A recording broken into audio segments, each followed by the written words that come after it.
رسوله الأمين والكريم أما بعد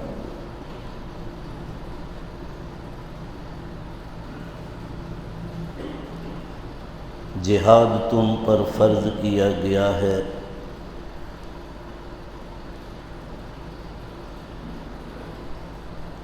اور وہ تمہیں ناگوار ہے۔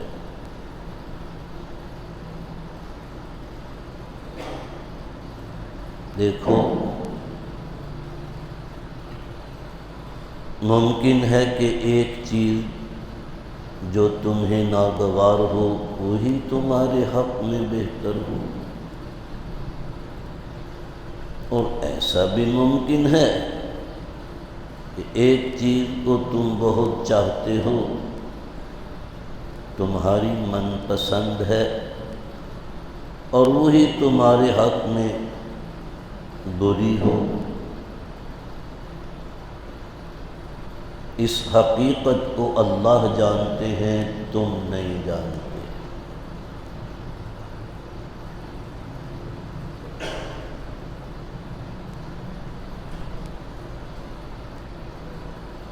حق سبحانہ و تعالی نے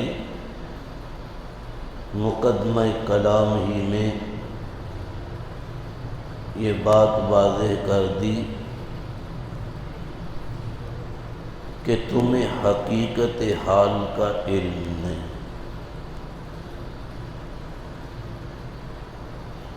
ضروری نہیں کہ تمہیں ایک چیز بری معلوم ہو تو سچ مچ وہ بری ہو۔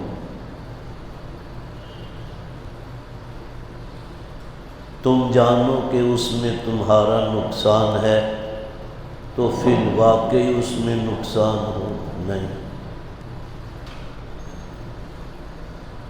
تم جانو ایک چیز تمہارے حق میں بہت اچھی اور تمہیں بہت باتی ہے، اور تم اس پر فریفتہ ہو اور تم اسے چاہتے ہو، تو ممکن ہے وہی تمہارے لیے بری ہو۔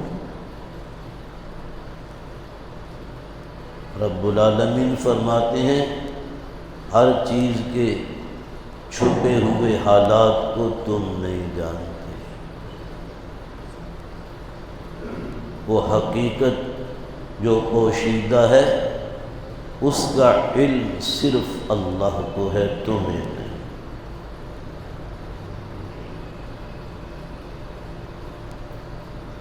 لہذا جو حکم تمہیں اللہ کی طرف سے دیا جاتا ہے وہ تمہارے بھلے کو ہے،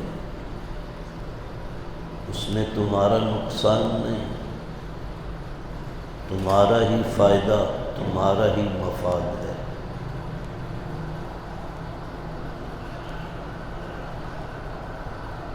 اس کا اتباع کرو گے تم کامیاب ہو جاؤ گے۔ اس حکم الہی کا انکار کرو گے، اللہ کا کچھ نہیں بگڑتا، خود اپنا نقصان کرو گے۔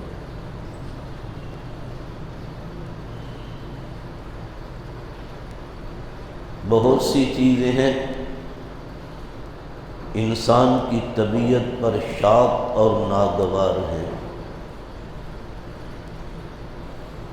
اور انہی میں اللہ رب العالمین تمہارا فائدہ رکھا۔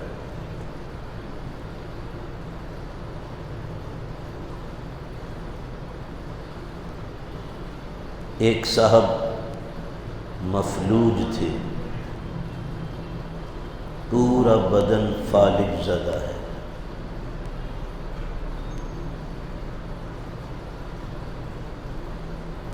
جس عضو بدن پر فالج گرتا اور حملہ کرتا ہے اس عضو بدن کو معطل کر دیتا ہے۔ اللہ نہ کرے کسی پر اس مرض کا حملہ ہو، رائٹ سائڈ پہ گرا تو یہ بازو کام کرنا بند کر دیتا ہے، یوں انگلیاں بھی نہیں ہلتی، یہ بھی نہیں، اٹھایا بھی نہیں جاتا۔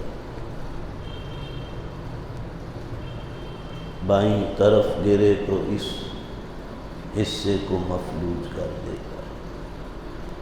وہ شخص جس کی بات کرتا ہوں پورا بدن مفلوج تھا، یہاں تک اس کا اثر ہوا کہ ہلنے جلنے سے تو پہلے ہی وہ رہا، بات بھی نہیں کر سکتا۔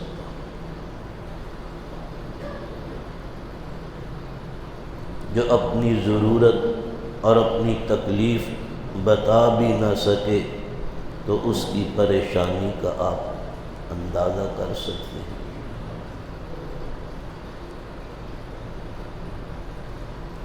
چارپائی پہ پڑا رہتا ہے، گھر والے کچھ دیر کے بعد اس کی کروٹ بدل دیتے ہیں، کچھ کھلا پلا دیتے ہیں، خود نہیں ہل سکتا۔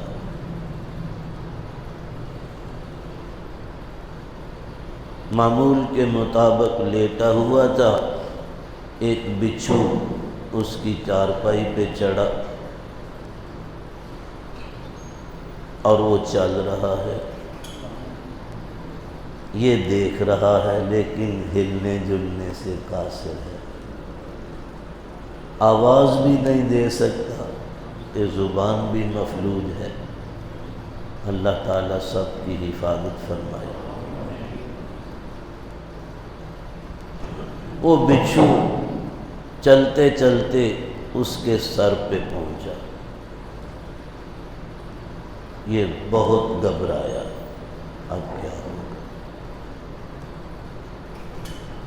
بچھو جو ڈستا ہے نا، تو اتنی ٹیسیں اٹھتی ہیں درد کی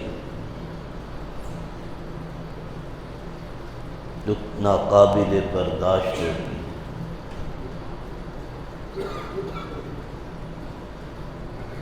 محاورہ ہے، سانپ کا کاٹا سوئے پر بچھو کا کاٹا روئے۔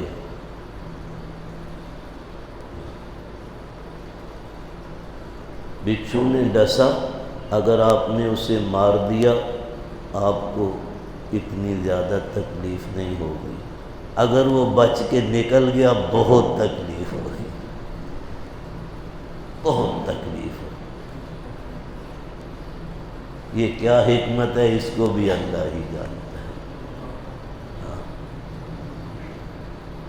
اب وہ بیچارہ گھر والوں کو آواز دے نہیں سکتا، بلا نہیں سکتا، وہ بچھو اس کے سر پہ چڑھ گیا، وہ بہت ڈر رہا ہے، یہ ڈسے گا تو کیا ہوگا، ایسا نہ ہو اس کے ڈسنے سے میری موت ہی واقع ہو۔ بچھو نے اس کے سر کو ڈسا،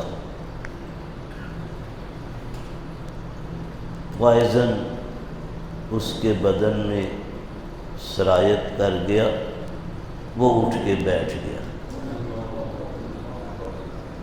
سارے اعضاء اس کے ٹھیک ہو گئے۔ عجیب بات تھی، اس کے لیے بھی حیرانگی کی بات تھی، اللہ نے معطل اعضاء کو دوبارہ زندگی دے، اعصاب جو شل ہو چکے تھے پھر متحرک ہو گئے۔ اللہ کیا فرما رہا ہے، عَسَىٰ أَن تَكْرَهُوا شَيْئًا وَهُوَ خَيْرٌ لَكُمْ۔ ہاں، جو چیز تمہیں ناگوار ہے، ہو سکتا ہے وہی تمہارے بھلے کو ہو، جو چیز تمہیں پسندیدہ ہے وہی تمہاری برے کو ہو، بھلا برا تو اللہ جانے، آپ کیا جانے۔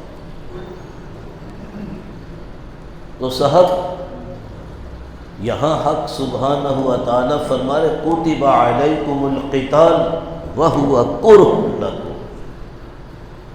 قتال یاد ہے میں نے عرض کیا تھا، ایک لفظ ہے قتال، ایک ہے جدال۔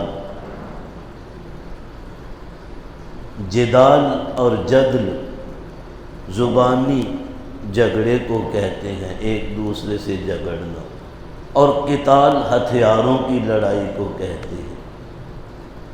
جسے ہم کہتے ہیں جنگ. جنگ من جانب اللہ تم پر فرض کی گئی ہے کافروں کے خلاف، اور تمہاری طبیعت پہ دوغر ہے، ناگوار ہے. خود فرمائے حق سبحانہ و تعالی عسیٰ ان تکرہوا شیئا وہو خیر لکم، تم اپنی سوچ سے اسے ناگوار سمجھتے ہو، وہی تمہارے حق میں بہتر ہوگا.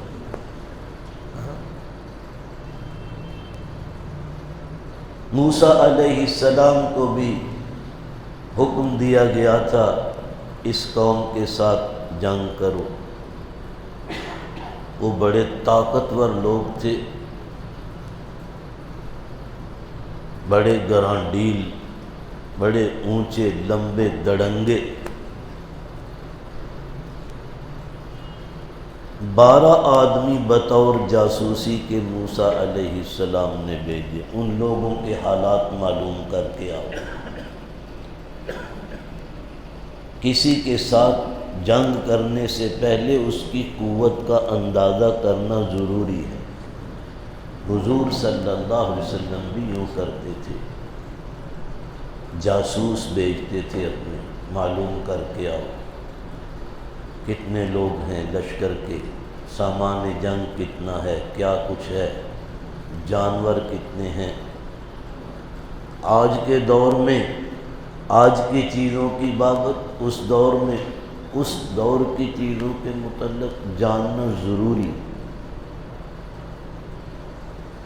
12 لوگوں کو بھیجا موسیٰ علیہ السلام نے، جاؤ ان کے حالات معلوم کر کے آؤ. یہ سارا واقعہ قرآن میں موجود ہے، میں اختصار سے عرض کروں.